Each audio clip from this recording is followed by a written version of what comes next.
Bienvenidas una vez más a Quantum Society, tu comunidad joven de ciencia y tecnología.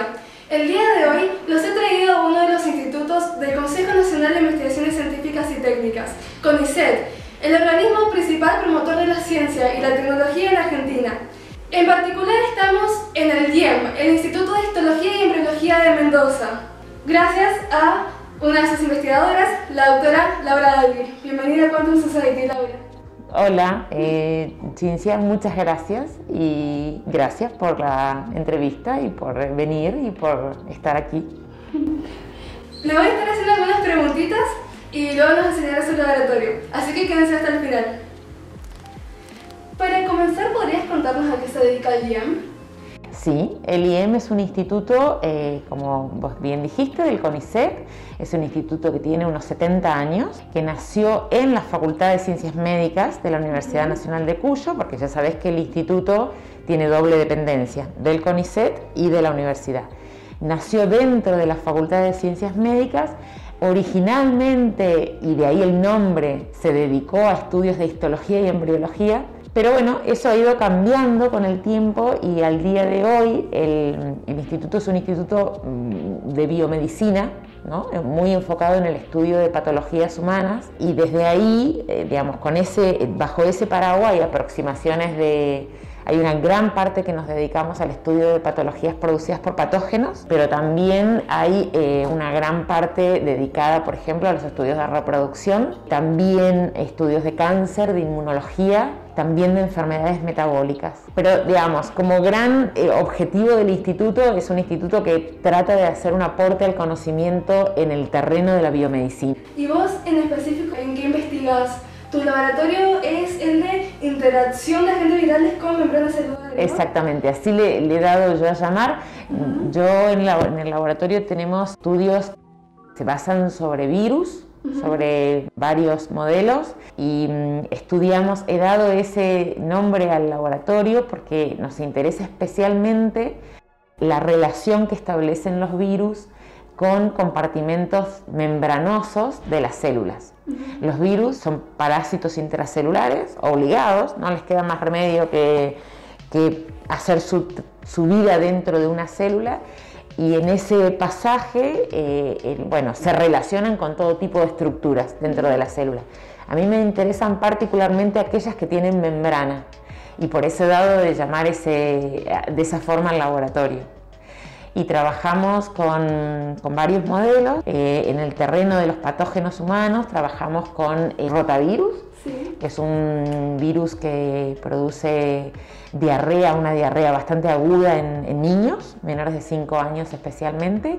Trabajamos con citomegalovirus, que es un herpes virus, que si bien la mayoría estamos infectados y tenemos anticuerpos, resulta un problema en los pacientes que tienen algún compromiso de su situación inmunológica. Ya sea porque tienen SIDA, o porque han sido trasplantados, o por alguna condición que les inmunocompromete. Y luego recientemente ha llegado al laboratorio un investigador asistente que va a trabajar en aspectos de Zika.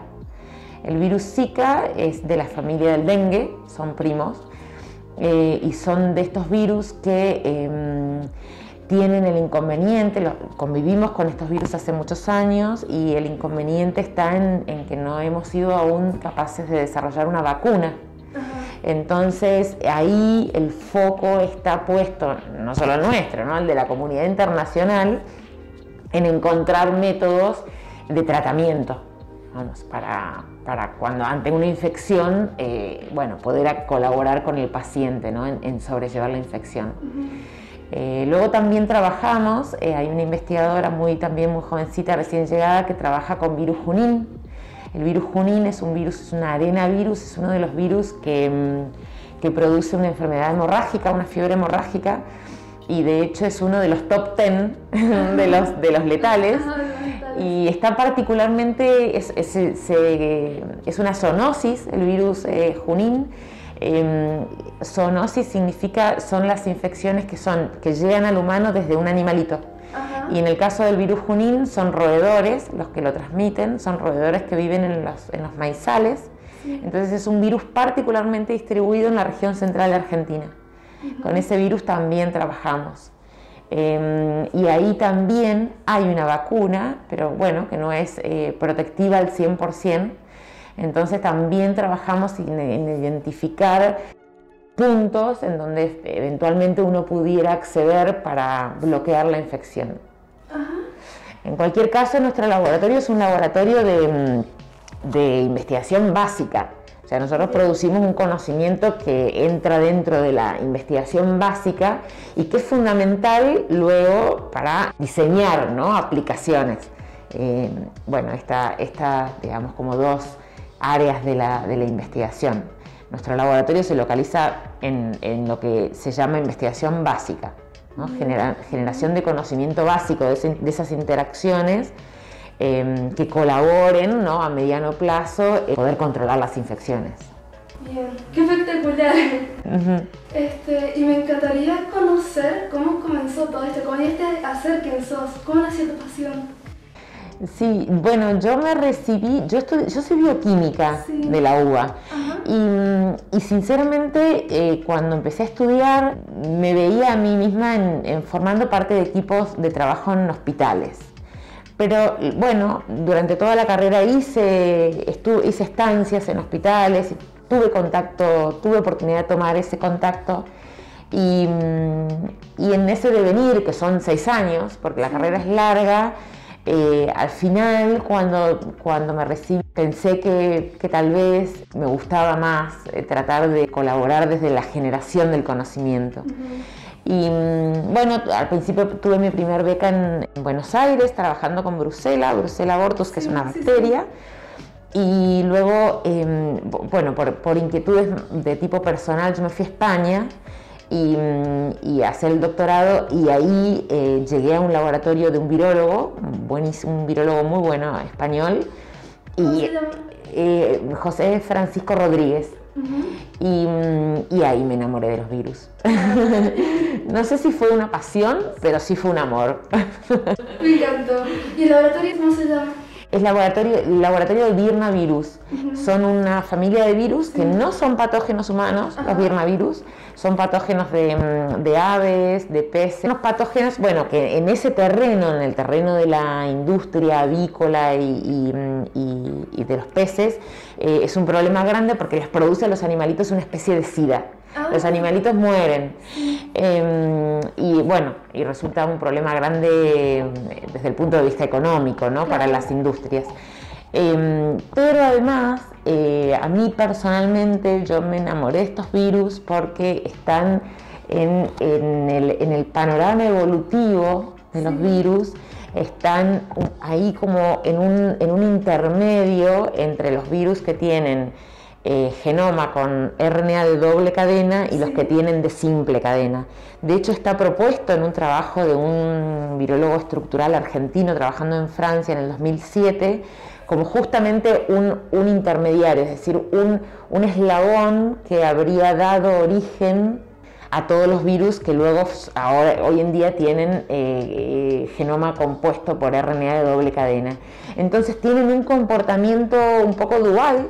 O sea, algunos de los comportamientos que hemos ido describiendo se vinculan con los virus que tienen RNA de doble cadena, pero muchos otros con los virus que tienen RNA de simple cadena.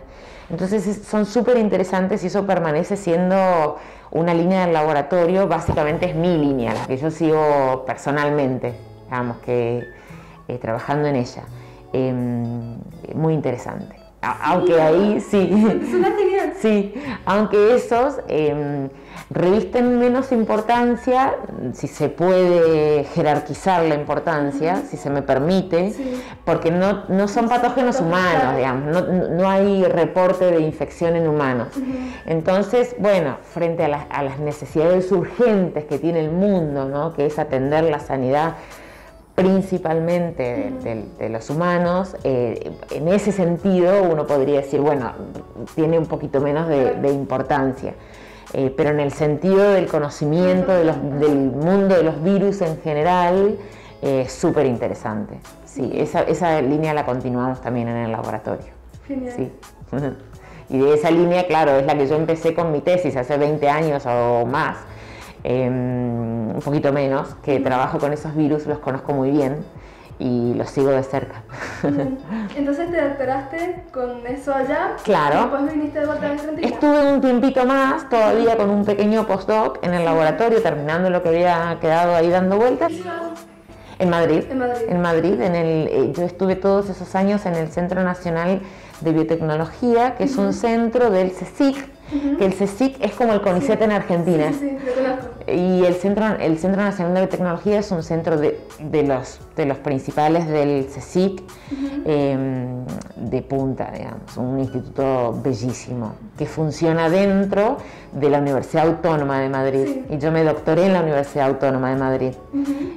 Fueron unos años preciosos, he conocido gente muy, muy, muy valiosa desde el punto de vista personal y científico, y considero que fue mi formación gruesa, porque estuve ahí estuve 8 años, y considero que fue una formación muy sólida, además de un tiempo que permitió un enriquecimiento personal enorme. Madrid es una ciudad preciosa, España es un país donde se vive muy bien, de gente muy agradable, de gente que tiene la vocación de vivir bien, además de trabajar mucho, y fueron unos años magníficos. Y al final de eso, en el año 2009, apliqué a un programa de repatriación en Argentina, que estaban en aquella época vigentes, y soy una repatriada. Soy una científica repatriada, con un programa a través del CONICET. Sí. Obtuve primeramente una beca de reinserción, que se llamaba, y junto con eso el ingreso a la carrera del investigador de CONICET, en este paraguas de programas de repatriación que funcionaron varios años. Y desde entonces, desde el año 2009. ¿Has trabajado acá? Sí. ¡Qué genial! Sí, qué trayectoria tan hermosa. Sí, esos programas de repatriación fueron muy importantes para el país, también para los científicos y científicas que nos pudimos repatriar con eso, y que permitió una inserción, como su palabra lo dice, y que fue muy importante, y bueno, creo que en el marco de esos programas nos reincorporamos gente que tuvimos muchas ganas, ¿no? Sí. Y ese es mi caso, digamos, al día de hoy. ¿Y en este laboratorio solo trabajan biólogos o también químicos? Es decir, ¿cuáles son los perfiles que se buscan para trabajar acá? Bueno, eso es relativo. En principio, cualquier carrera que haya tenido conocimientos de biología se adapta bien, ya sea aquí, por las carreras que tenemos cerca. Lo que normalmente en el IEM, lo que normalmente tenemos son estudiantes de la carrera de bioquímica, que hay en la Universidad Juan Agustín Maza, y luego licenciatura en biología, que tenemos en la facultad nuestra, y también está en San Luis, en la facultad de San Luis. Entonces es mayormente lo que tenemos. Pero a mí, yo estoy convencida de que finalmente lo que hacen falta son ganas, porque lo que estudiamos en el laboratorio son cosas que se pueden aprender, que no están fuera del alcance de ninguna persona que haya tenido una formación universitaria, y que con ganas se puede aprender y se puede hacer un aporte hermoso. Luego también hay proyectos, ¿no?, que tienen por ahí una parte fundamental en biología molecular, pero también hay proyectos, a mí personalmente me gusta tratar de incorporar disciplinas que no son de mi ámbito, y colaborar con colegas. Entonces tenemos proyectos de biofísica y tenemos colaboraciones con gente de química. Entonces eventualmente un proyecto en concreto se puede adaptar mejor a un perfil, por ejemplo, de una licenciatura en química. Ajá. Pero, repito, en mi concepción yo creo que fundamentalmente lo que hace falta es tener ganas, y como vos lo dijiste antes, entusiasmarse y enamorarse de un proyecto y de una historia, y querer hacer un aporte académico y un aporte desde el punto de vista del conocimiento. Pero bueno, en términos generales, haber tenido alguna relación con aspectos de la biología siempre es lo que más se nos acerca, ¿no? Claro. Y sobre todo a la microbiología. Sí, sí. Sí. Y a nivel universitario, este es un instituto que está íntimamente relacionado, supongo, porque se encuentra dentro del campus de la Universidad Nacional de Cuyo. Se pueden hacer pasantías, así como un universitario como nosotros puede llegar a trabajar acá. Por supuesto, por supuesto. De hecho, la formación jóvenes es una de nuestras responsabilidades más fuertes como investigadores del CONICET. Entonces nosotros no solamente se puede, sino que tenemos la obligación, tal vez moral, porque no está escrito en los papeles, pero es un poco la obligación de transmitir lo que hemos aprendido, de transmitir aquello para lo que se nos ha formado y continuar, ¿no? Continuar el ciclo de la generación del conocimiento hacia generaciones más abajo. O sea que esta no solamente es una posibilidad, sino que al menos en un grupo de investigadores e investigadoras que comprendemos que esta es parte de nuestra responsabilidad, es casi una obligación. O sea que, y en ese sentido, algo muy bueno es el hecho de que otra de nuestras responsabilidades es hacer docencia, docencia en el ámbito de la universidad.